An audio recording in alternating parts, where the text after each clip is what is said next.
Try it again. Okay.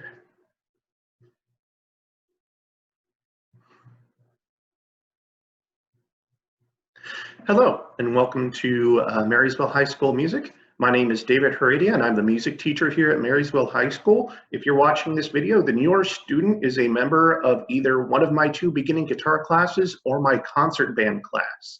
I'm very excited to have your student as part of our ensembles this year. We're going to do some very exciting things and have quite an adventurous time right now navigating our way through the school year. So just wanted to show you some of our expectations for the class, give you an idea of some more information for it and ways to contact me in case you have any more questions. So let's get started.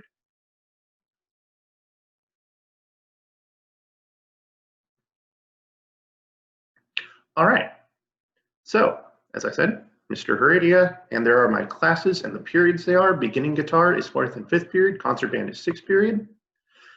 Just some basic information about me. This is my 3rd year at Marysville High School. I've been teaching for 5 years total, and I do teach beginning guitar and concert band here at Marysville High School. I also teach at Linda Elementary School, so if you've got younger students over there, you might have heard me from there as well.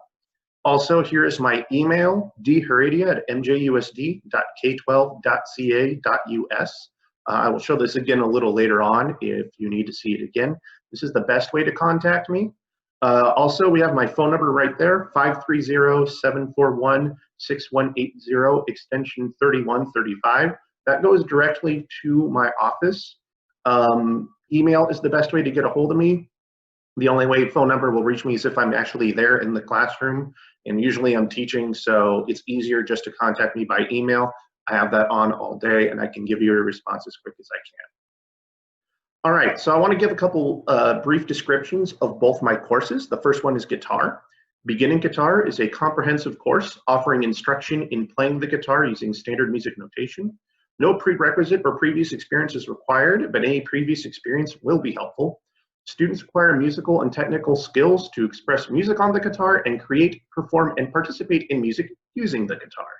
Students gain an understanding of various genres, styles, and historical periods by analyzing and performing various music compositions from different periods of American history.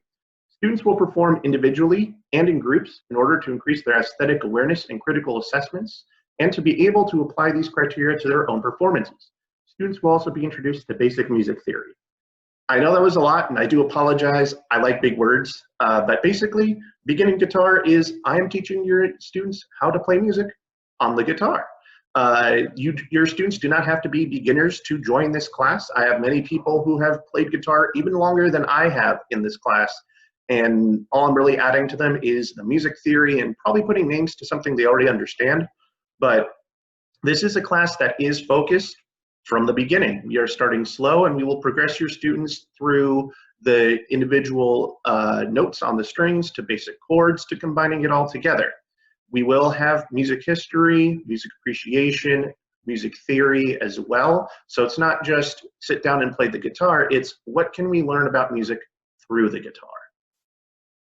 Next up is concert band. In concert band, we will have the components of concert band performance. Students will play music of varying styles and time periods. In addition to skill development, an emphasis is placed on a high standard of musical excellence in the preparation and performance of band literature.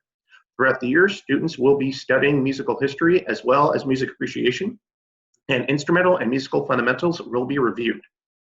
So concert band is a class very similar to beginning guitar. We accept all skill ranges, anywhere from they've been playing for years to they are just starting to play this year. I can tailor make this class to work for everybody.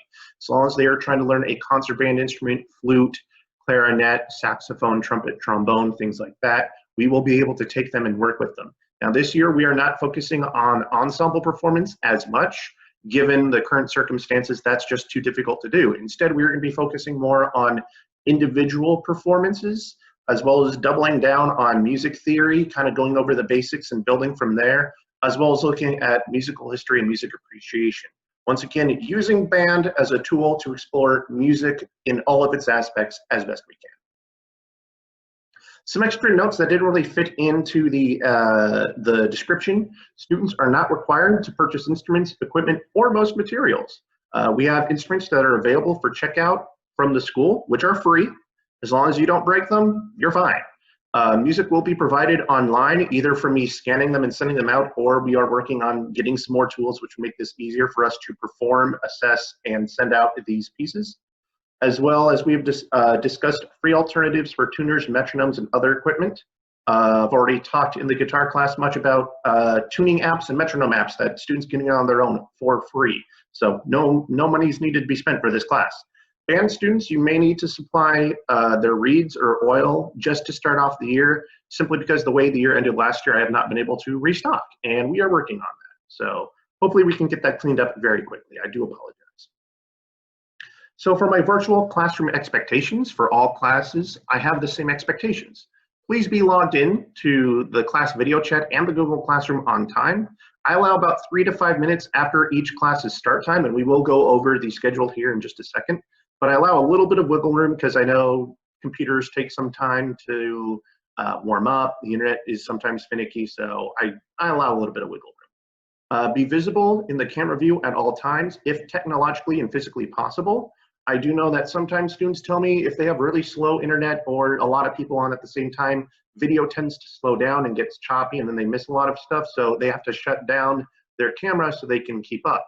That's fine, but if we get to a position where, say, I need to help a guitar student who's trying to play a chord and they don't know why it doesn't sound right, I need to be able to look through the camera so I can tell them if their fingers are in the right position or not.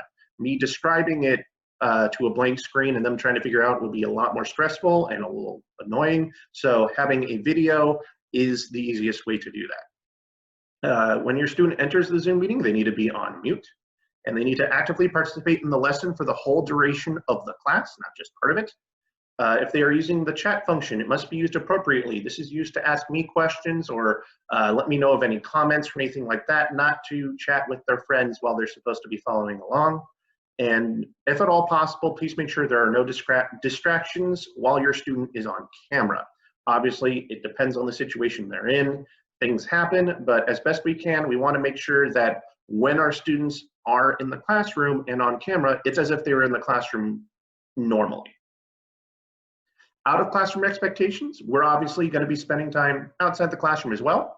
All students are expected to practice consistently each day from 30 to 60 minutes. This is, of course, if it is at all possible to do so, especially if your student is a beginning instrumentalist. Practice is important. That's going to help them get the most out of their instrument. If their only practice time is whenever they're in the classroom, they're severely limiting themselves. So if at all possible, 30 minutes a day will help them go a long way. All students are expected to turn in any homework assignments on time. Homework assignments will be discussed during class time, and this includes what it is, when it's due, and how much it is worth. I will tell your students ahead of time so they know. But it needs to be turned in on time. If it's late, that will result in loss of points. All students are also expected to contact me with any technical issues or personal issues that will prevent them from participating in class. If your student cannot get to class a certain day, maybe there is, your house lost power and you don't have the Wi-Fi to sign into class, or there's a doctor or dentist appointment that they can't avoid, or anything else like that, they need to let me know so I don't mark them absent. I have to keep track of roll, and if I don't see a student signing in, unless I am told otherwise, I assume they are choosing to not be a part of the class that day, and I need to mark it appropriately. So communication is very important, especially with the current situation. My weekly schedule, all classes are on Wednesdays and Fridays. Fourth period begins at 8 a.m. and ends around 9:18. Fifth period goes from 9:26 to 10:44. And sixth period goes from 11:02 to 12:20. I am going to be adhering to this schedule as close as I can, saving the last few minutes of class for students to come up and talk to me or message me about anything they need, any last minute questions or things like that. But I will stick to this schedule as best I can. My intervention times from Tuesday to Friday are 1 to 2 p.m. or by appointment. If you or your student needs to email me and set up some time to give them a little bit more time to catch up, maybe they're falling behind or just need some extra help, that is what intervention is for, and I will have open times for that. My office hours are Monday from 8:30 a.m. to 12 p.m. and from Tuesday to Friday, 1 to 2 p.m., also by appointment. Again, email is the best way to contact me to let me know If an appointment is needed, we can schedule a time for either a Zoom chat or even just chat online to make sure we can get that taken care of. But again, communication is very important to me. As for our Google Classroom, we do have Google Classrooms for all classes. If you need the code, please email me and I will send you the code. For security reasons, I'm not going to give it out here on this presentation, but if you feel you need it to help your student, let me know and I can get that to you. Finally, we do have a Google site. Both classes have access to the Marysville High School Music Google site. The site is linked to the main Marysville High School page and contains handouts, resources, as well as the full syllabus for both classes. Also included is a working Google Calendar for assignments and other information. The link is presented right there. This can also be accessed through the main MHS site. Go to the Teachers tab, scroll down to Music. I'm the only selection. I have shown your students how to access this site, and we can cover it again if need be. But this is the easiest way to get to the syllabus, to get to any music handouts, and to any other resources they may need. And I will discuss it a little bit more as the year goes by. That is all I have. I look forward to working with you and your student throughout the school year. May you have a great year. I hope to hear from you soon.